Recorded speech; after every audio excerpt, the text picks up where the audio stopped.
Greetings. Welcome to the third edition of our NFL Big Data Bowl 2026 coverage. We've gone through 40 more write-ups and presentations, found the most impressive and insightful entries, and are presenting them here for your illumination, viewing pleasure, and understanding of this great game of football. As always, links to all referenced entries are provided below. Oddly enough, this week almost all the best entries use some kind of neural network or other AI approach. This isn't totally a good thing. As mentioned in a previous episode, the black box nature of neural networks greatly reduces their utility to a coaching staff because the result can't be fully explained. However, in all of the following, the black box in question allowed a subject to be studied that otherwise could not have been studied. Also, as a peculiar coincidence, all of the best entries this week are from the university track, meaning the competitors are current university students.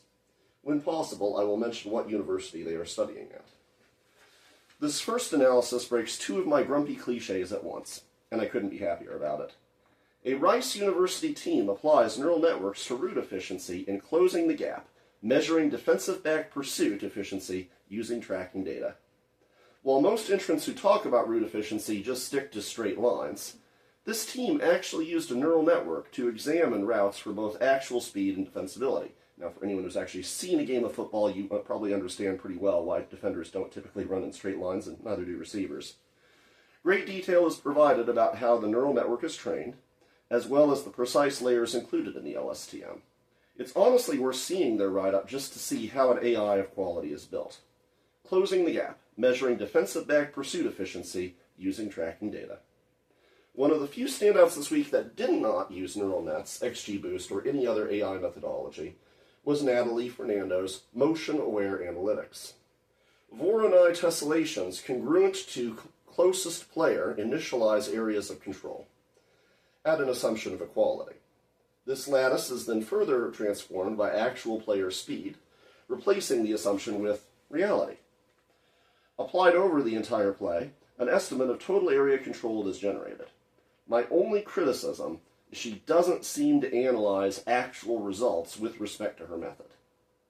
Even so, for sheer originality alone, and showcasing the beautiful creativity inherent in mathematics of every kind, Natalie Fernando wins this week's Mathematical Excellence Award.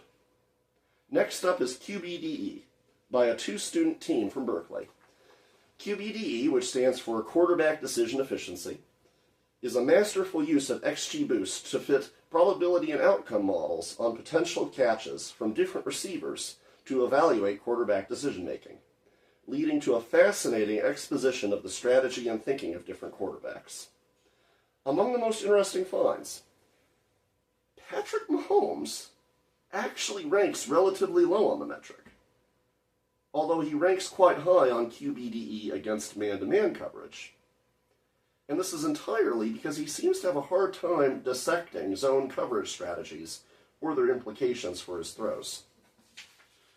Every defense should take note. Jake Cardinek's spatial intelligence for interception risk pairs traditional statistics with the use of a specific kind of neural network known as a transformer, like the robot, to predict the likelihood of different passes ending in interceptions. In his write-up, he goes into great detail about the architecture of the neural net he built. Mr. Cardnek is currently a student at the University of Chicago, not Georgia Tech, sorry Buzz, and maintains a website called Football Analytics Nerd.